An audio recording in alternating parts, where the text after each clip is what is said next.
ಪ್ರಾಯೋಜಕರು Shiddas, the Samsung exclusive store, city arcade, Bendoorwell, Mangalore and Udupi Manipal main road, Udupi.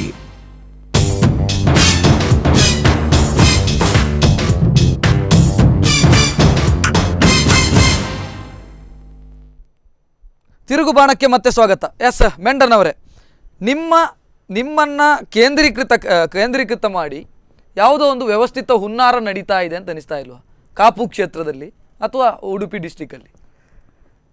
ಆ ರೀತಿ ಅವರು ಮಾಡಿಕೊಂಡ್ರೆ ನಮಗೇನು ಗೊತ್ತಿಲ್ಲ. ಅಂತೂ ನಮ್ಮ ಅವರಿಗಾಗಿ ಪಕ್ಷಕ್ಕಾಗಿ ನಾವು ಅಷ್ಟೊಂದು ದ್ರೋಹ ಮಾಡಿಲ್ಲ, ವಂಚನೆ ಮಾಡಿಲ್ಲ. ನಾವು ಪ್ರಾಮಾಣಿಕವಾಗಿ ಸೇವೆ ಕೊಟ್ಟದನ್ನು ಜನ ಇವತ್ತಲ್ಲ ನಾಳೆ ಅದು ಗುರುತಿಸ್ತಾರಂತ ನಮ್ಮ ನಾಯಕರ ಈಗಾಗಲೇ ಹಂಚಿಕೊಂಡಿದ್ದಾರೆ ಅಂತ. ಕಾಪು ನನಗೆ, ಕಾರ್ಕಳ ನಿನಗೆ, ಉಡುಪಿ ಹೇಳ್ಬೋದು. ಇನ್ನೊಬ್ಬರಿಗೆ ಅಪೇಕ್ಷೆ ವ್ಯಕ್ತಪಡಿಸಿದ್ದಕ್ಕೆ ನಾವೇನು ಅವರ ಕಡಿವಾಣ ಆಗಲಿಕ್ಕೆ ನಾವು ಯಾರು ಅದಕ್ಕೆ ಇದಲ್ಲ, ಡಿಕ್ಟೇಟರ್ಶಿಪ್ ಮಾಡುವಂಥ ರಾಜಕಾರಣಿಗಳು ನಾವಲ್ಲ. ಅದು ಅಪೇಕ್ಷೆ ವ್ಯಕ್ತಪಡಿಸಿದ ಕೂಡಲೇ ಅದೆಲ್ಲ ಕೊಡಬೇಕು ಅಂತೇಳಿ ಏನು ಅಂತ ಕೂಡ ಇಲ್ಲ. ನಮ್ಮ ನಾಯಕರದನ್ನು ಯೋಚನೆ ಮಾಡ್ತಾರೆ. ಮತ್ತು ಅವರಿಗೆ ಗೊತ್ತಿದೆ ಪಕ್ಷ ಹೇಗೆ ಬೆಳೆದು ಬಂದ ದಾರಿ ಅವರಿಗೆ ಗೊತ್ತಿದೆ. ಒಂದು ಸಿಂಹಾವಲೋಕನ ಮಾಡಬೇಕಂತ ಹೇಳ್ತಾರೆ ಯಾವುದೇ ಒಂದು ಘಟನೆ ಬಂದಾಗ. ಎಸ್ ಮೆಂಡನ್ ಅವರೇ, 2 ವರ್ಷದಲ್ಲಿ ಕಾಪು ಕ್ಷೇತ್ರದಲ್ಲಿ MLA ಚೇಂಜ್ ಆಯಿತು. ವಿನಯ್ ಕುಮಾರ್ ಸೊರಕೆ ಅವರು MLA, ಮಿನಿಸ್ಟ್ರು. ನಿರೀಕ್ಷಿತ ಅಭಿವೃದ್ಧಿ ಕಾರ್ಯಗಳಾಗಿದೆ ಅಂತ ಅನ್ಸುತ್ತಾ? ನಮ್ಮ ಅವಧಿಯಲ್ಲಿ ಪ್ರಪೋಸಲ್ ಕೊಟ್ಟದ್ದು, ಪ್ರಸ್ತಾವನೆ ಕೊಟ್ಟದ್ದು ಒಂದು ನಬಾರ್ಡ್ ರಸ್ತೆ ಇರ್ಬೋದು, ಬೇರೆ ಬೇರೆ ಕಾಮಗಾರಿ ಇರ್ಬೋದು, ಪ್ರವಾಸೋದ್ಯಮ ಇಲಾಖೆ ಏನಿರ್ಬೋದು, ಒಂದು ವರ್ಷದ ನಂತರ ಬರ್ತಾಯಿದ್ದದು. ಆ ಪ್ರಸ್ತಾವನೆ ಮೇಲೆ ಬರುವುದು ಅದೆಲ್ಲ. ಈಗ ಕೊಟ್ಟದ್ದು ಇವತ್ತೇ ಬರೋದಿಲ್ಲ ಆ ಥರ. ಈಗ ನಾನು ಹೇಳಿದಾಗೆ 13 ಕಡೆ ನಾವು ಗ್ರಾಮ ಪಂಚಾಯತಿಗೆ ಸುವರ್ಣ ಗ್ರಾಮ ಕೊಟ್ಟದ್ದು. ಸನ್ಮಾನ್ಯ ಸೊರಕೆ ಅವರು ಬಂದ ನಂತರ ನಾವು ಟೆಂಡರ್ ಆಗಿತ್ತು. ಆಗ ಅವರು ಬಂದ ನಂತರ ಅದನ್ನು ಬದಲಾವಣೆ ಮಾಡಲಿಕ್ಕೂ ನನಗೆ ಅವಕಾಶ ಇತ್ತು ಅಂತೇಳಿ ಕೆಲವು ಕಡೆ ಹೇಳ್ಕೊಂಡು ಬಂದಿದ್ದಾರೆ. ನಾನು ಬದಲಾವಣೆ ಮಾಡಿಲ್ಲ. ನಿಮ್ಮ ಅಭಿಮಾನಿಗಳು ಹೇಳೋದಿದೆ, ಮೆಂಡನ್ ಅವರು MLA ಆಗಿದ್ದಾಗ ಮಾಡಿದಂಥ ಕಾಮಗಾರಿಗಳನ್ನ ಸೊರಕೆ ಅವರು ಉದ್ಘಾಟನೆ ಮಾಡ್ತಾರೆ, ಅವಕಾಶ ಸಿಕ್ಕಿದ್ದು. ಅದು ಪ್ರೋಟೋಕಾಲ್ ಪ್ರಕಾರ ಈಗಿನವರು ಯಾರಿದ್ದಾರೆ ಅವ್ರು ಮಾಡಬೇಕು. ಅಂದ್ರೆ ಅವರಿಗೆ ಆ ಸಾಮರ್ಥ್ಯ ಇಲ್ವಾ? ಅವ್ರ ಮಂತ್ರಿಗಳು ಅವರ ಕ್ಷೇತ್ರಕ್ಕೆ ತರುವಂತ ಸಾಮರ್ಥ್ಯ ಇಲ್ವಾ? ಅದೇ ಸ್ವಲ್ಪ ತಂದಿರ್ಬೋದು, ಗೊತ್ತಿಲ್ಲ. ಅದೇ ಈಗ ಹೇಳಿದಲ್ಲ, ಈಗ ಕಾಪಲ್ಲಿ ಈಗ ಪುರಸಭೆ ಒಂದು ಪ್ರಸ್ತಾಪ ಇದೆ. ಆ ಪುರಸಭೆಯನ್ನ ತಂದ್ರು, ಇದು ಅಭಿವೃದ್ಧಿ ಅಂತ ಅನ್ಸೋದಿಲ್ಲ? ಪುರಸಭೆಗೆ ನಮ್ಮ ಅನಿಸಿಕೆ ಏನಿತ್ತಂದರೆ, ಒಂದು ಎಲ್ಲ ಊರಿನವರನ್ನು, ನಾಗರಿಕರನ್ನು, ಗ್ರಾಮ ಸಭೆಯವರನ್ನು ಕರೆಸಿ ಕೂತ್ಕೊಂಡು ಸಾಧಕ ಬಾಧಕ ಚರ್ಚೆ ಮಾಡಬೇಕಂತ ನಾವು ಆಗ್ರಹ ಮಾಡಿದ್ದೇವೆ. ಅದನ್ನು ಹೇಳಿದೆ ಅವರು ಕೂಡ. ಆ ರೀತಿ ನಮ್ಮನ್ನು ಎಲ್ಲಿ ಕೂಡ ಒಂದು ಯಾವುದೇ ವೇದಿಕೆಯಲ್ಲಿ ಮುಖಾಮುಖಿ ಕೂತ್ಕೊಂಡು ಅದರ ಬಗ್ಗೆ ಸಾಧಕ ಬಾಧಕ ಚರ್ಚೆ ಮಾಡಿ ಅಂತೇಳಿ ನಮಗೆ ಕರೆದಿಲ್ಲ. ಈಗ ಬೇರೆ ಪುರಸಭೆಯ ಬಗ್ಗೆ ತಮ್ಮ ನಿಲುವು ಏನು? ಕಾಪು ಅನ್ನುವಂಥ ಗ್ರಾಮೀಣ ಪ್ರದೇಶಕ್ಕೆ ಪುರಸಭೆ ಅಗತ್ಯ ಇತ್ತಾ? ಪುರಸಭೆ ಈಗ ನಮಗಿಂತ ಮೊದಲು ಆ್ಯಕ್ಚುಲಿ ಪಡುಬಿದ್ರಿ, ನಮ್ಮ ಶಿರುವ, ಸುಮಾರು 34 ಜನ ಮೆಂಬರ್ ಇರುವಂಥ ಒಂದೊಂದು ಪಂಚಾಯತ್ ಅದು, ಶಿರುವ ಮತ್ತು ಪಡುಬಿದ್ರಿ. ಈಗಲ್ಲ, ಒಂದು 5 ವರ್ಷ ಮುಂಚೆ ಪಟ್ಟಣ ಪಂಚಾಯತ್ ಮಾಡಬೇಕೆಂಬ ಪ್ರಸ್ಥಾನ ಆಗಾಯಿತು. ಅದನ್ನು ಬೇರೆ ಬೇರೆ ಕಾರಣದಿಂದ ಅದು 1 ವರ್ಷ ಮೊದಲೇ ಅದನ್ನು ನೋಟಿಫಿಕೇಷನ್ ಕಳಿಸಬೇಕಿತ್ತಂತೇಳಿ ಆ ಒಂದು ಕಾರಣದಿಂದ ಹಿಂದೆ ಉಳಿತು. ಈಗ ಪುರಸಭೆ ಬಗ್ಗೆ ಕೂಡ ಮಲ್ಲಾರ್ನವರು ವಿರೋಧ ಮಾಡಿದ್ದಾರೆ. ಕಾಪು ಉಳಿಯಾರು ಗೋಳಿಯಾರು ಕೂಡ ಕೆಲವರು ಕೋರ್ಟಿಗೆ ಹೋಗಿದ್ದಾರೆ, ಆಕ್ಷೇಪ ಮಾಡಿದ್ದಾರೆ. ಮುಕ್ತವಾಗಿ ಗ್ರಾಮ ಸಭೆಯಲ್ಲಿ ಏನು ಚರ್ಚೆ ಬಂದು ಮಂಜೂರಾತಿ ಪಡ್ಕೊಂಡಿಲ್ಲ ಅಂತ ಪ್ರಸ್ತಾಪ ಇದ್ದರೂ ಕೂಡ ಬೇರೆ ಬೇರೆ ರೀತಿಯಲ್ಲಿ ಅದಕ್ಕೆ ಒಂದು ರಾಜಕೀಯದ ಕೆಲವರಿಗೆ ಮಾತ್ರ ಅದರ ಪ್ರಯೋಜನ ಸಿಗುವ ರೀತಿಯಲ್ಲಿ ಆಗ್ತಾಯಿದೆ. ಯಾಕಂದರೆ ಪುರಸಭೆ ಅಥವಾ ನಗರಸಭೆ ಕಾನೂನು ನಮಗೆ ಹೇಗಂತ ಗೊತ್ತಿದೆ. ಈಗ ಉಡುಪಿ ನಗರಸಭೆಯ ಉದಾಹರಣೆ ತಗೊಳ್ಳೋದಾದ್ರೆ, ಈಗ ಹೊಸದರ ಜಾಗ ತಗೊಂಡು ಲೇಔಟ್ ಮಾಡುವವರಿಗೆಲ್ಲ ಹೆಚ್ಚಿಗೆ 45 ಸೆನ್ಸ್ವರೆಗೆ 1 ಎಕರೆಯಲ್ಲಿ ಕಟ್ ಮಾಡ್ತಾರೆ ಅಂತೇಳಿ ಒಂದು ಹೇಳ್ತಾ ಇದ್ದಾರೆ. ಟ್ಯಾಕ್ಸ್ ಡಬಲ್ ತ್ರಿಬಲ್ ಆಗ್ತದೆ ಅಂತ ಹೇಳ್ತಾರೆ. ಜನರಿಗೆ, ವಿದ್ಯಾರ್ಥಿಗಳಿಗೆ ಮುಖ್ಯವಾಗಿ ಗ್ರಾಮೀಣ ನೀವು ಜನಕ್ಕೆ ಯಾಕೆ ಹೇಳ್ತಾ ಇಲ್ಲ? ಅದನ್ನು ಹೇಳಿದೆ, ಪತ್ರಿಕೆ ಮೂಲಕ ಹೇಳಿದ್ದೇವೆ, ಪ್ರತಿಭಟನೆ ಮಾಡಿದ್ದೇವೆ. ನಾವು ಕೋರ್ಟ್ಗೆ ಕೆಲವು ಕೂಡ ನಮ್ಮ ಕಾರ್ಯಕರ್ತರಿಗೆ ಹೋಗಿದ್ದಾರೆ. ಅದನ್ನು ಹೇಳಿದರೆ ನಿಮ್ಮ ನೇತೃತ್ವದಲ್ಲೊಂದು ಆಗ್ಲಿ ಅಲ್ವ ಪ್ರತಿಭಟನೆ? ಬೇಡ ನಮಗೆ ಪುರಸಭೆ, ಅಥವಾ ಪುರಸಭೆ ಬಂದ್ರೆ ಇಂಥ ಸಮಸ್ಯೆಗಳಾಗತ್ತೆ. ಅವ್ರು ಏನು ಹೇಳ್ತಾರೆ, ರಾಜ್ಯಪಾಲರಿಂದ ಸಹಿಯಾಗಿ ಬಂದಿತ್ತು, ಅದು ಆಗಿದೆ, ಬೇರೆ ಬೇರೆ ರೀತಿಯಲ್ಲಿ ಕಾರಣ ಕೊಡ್ತಾರೆ.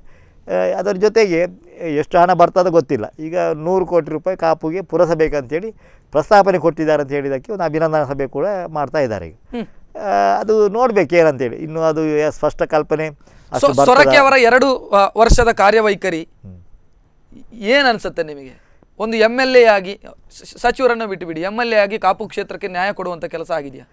ಅದೇ ಹೇಳಿದಲ್ಲ, ಈಗ ಕಾಮಗಾರಿ ನಮ್ಮ ಕಾಲದಲ್ಲಿ ಪ್ರಸ್ತಾಪನೆ ಮಾಡಿದ್ದು ಕೂಡ ಈಗ ಕಾಮಗಾರಿ ಕೆಲವು ಬರ್ತಾ ಇದೆ. ಕೆಲವು ಅವರ ಪ್ರಯತ್ನ ಕೂಡ ಬಂದಿರ್ಬೋದು, ಇಲ್ಲ ಅಂತೇಳಿ. ಯಾಕಂದರೆ ಮಿನಿಮಮ್ ನಮಗೆ ಒಂದು MLA ಫಂಡ್ ಅಂತೇಳಿ ವರ್ಷಕ್ಕೆ ಹಿಂದೆ 1 ಕೋಟಿ ಇತ್ತು, ಈಗ 2 ಕೋಟಿ ಮಾಡಿದ್ದಾರೆ ಅಂತಿದೆ.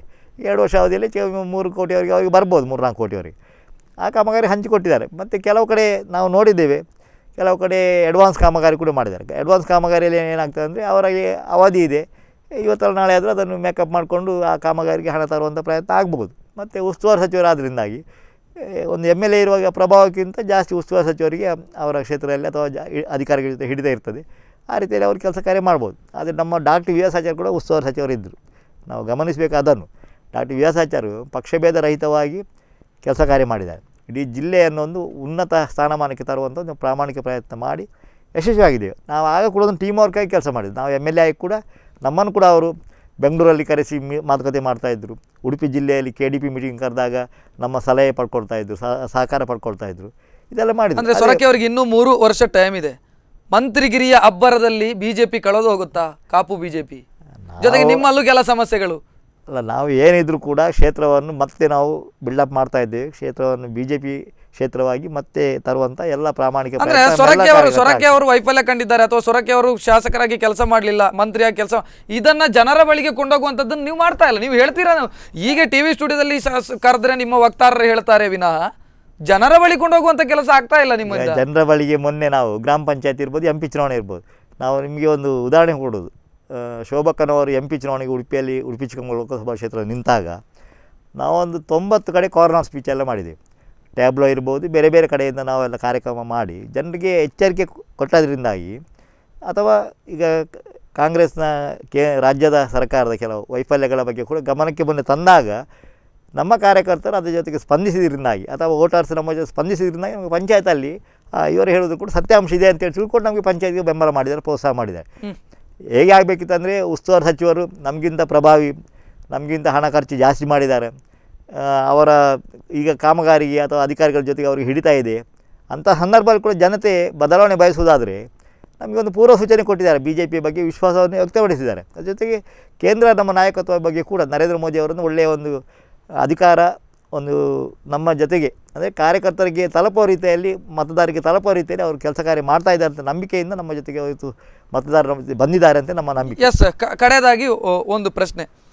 ಈಗ ಕಾಪುವಲ್ಲಿ 28,000 ಮೈನಸ್ ಕಾಂಗ್ರೆಸ್ಸಿಗೆ ಕಳೆದ ಲೋಕಸಭಾ ಚುನಾವಣೆ ಸಂದರ್ಭದಲ್ಲಿ, ಗ್ರಾಮ ಪಂಚಾಯತ್ನಲ್ಲೂ ಕೂಡ BJP ಒಳ್ಳೆಯ ಸಾಧನೆ ಮಾಡಿತು. ಸೊ BJPಗೆ ಅಲ್ಲಿ ಒಳ್ಳೆಯ ಅವಕಾಶ ಇದೆ ಅನ್ನುವಂಥ ಲೆಕ್ಕಾಚಾರ ಈಗಾಗಲೇ ಆರಂಭ ಆಗಿದೆ. ಹೊಸಬರೆಲ್ಲ ಕ್ಷೇತ್ರವನ್ನು ಪ್ರವೇಶ ಮಾಡ್ತಾ ಇದ್ದಾರೆ. ಆ ಹೊಸಬರ ಜೊತೆಗೆ ಫೈಟ್ ಮಾಡುವಷ್ಟು ಶಕ್ತಿ ಮತ್ತು ಸಾಮರ್ಥ್ಯ ಇವತ್ತಿಗೂ ಉಳಿಸಿಕೊಂಡಿದ್ದಾರಾ ಮೆಂಡನ್? ನನ್ನ ಪ್ರಾಮಾಣಿಕ ಪ್ರಯತ್ನ ಮಾಡ್ತೇವೆ.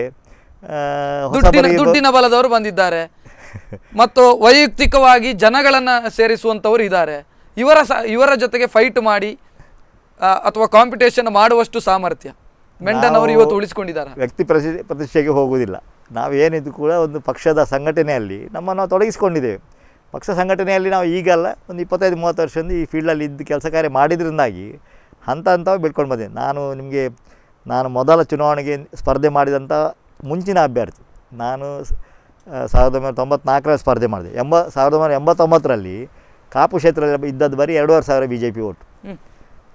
ನಾನು ಸೋಲ್ತೇನೆ ಅಂತ ಗೊತ್ತಿದ್ದು ಕೂಡ ನಾನು ಸ್ಪರ್ಧೆ ಮಾಡಿದ್ದೇನೆ. ಪಕ್ಷ ಹಿರಿಯರು ನನಗೆ ಅವಕಾಶ ಕೊಟ್ಟಿದ್ದಾರೆ. ಹಾಗೆ ನಾವು ಆ ಸಂದರ್ಭದಲ್ಲಿ ಕೂಡ ನಾನು 1,500 ಓಟಲ್ಲಿ ಅಂತರದಲ್ಲಿ ಸೋತದ್ದು.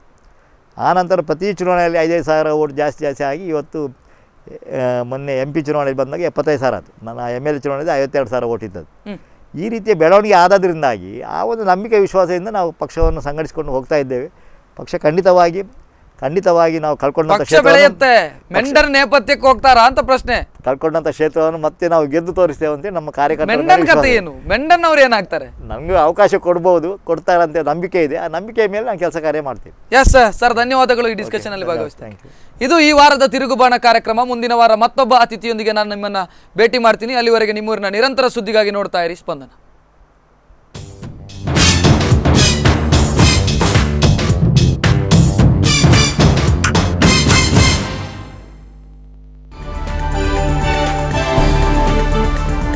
ಪ್ರಾಯೋಜಕರು Shiddas, the Samsung exclusive store, city arcade, Bendoorwell, Mangalore, and Udupi Manipal main road, Udupi.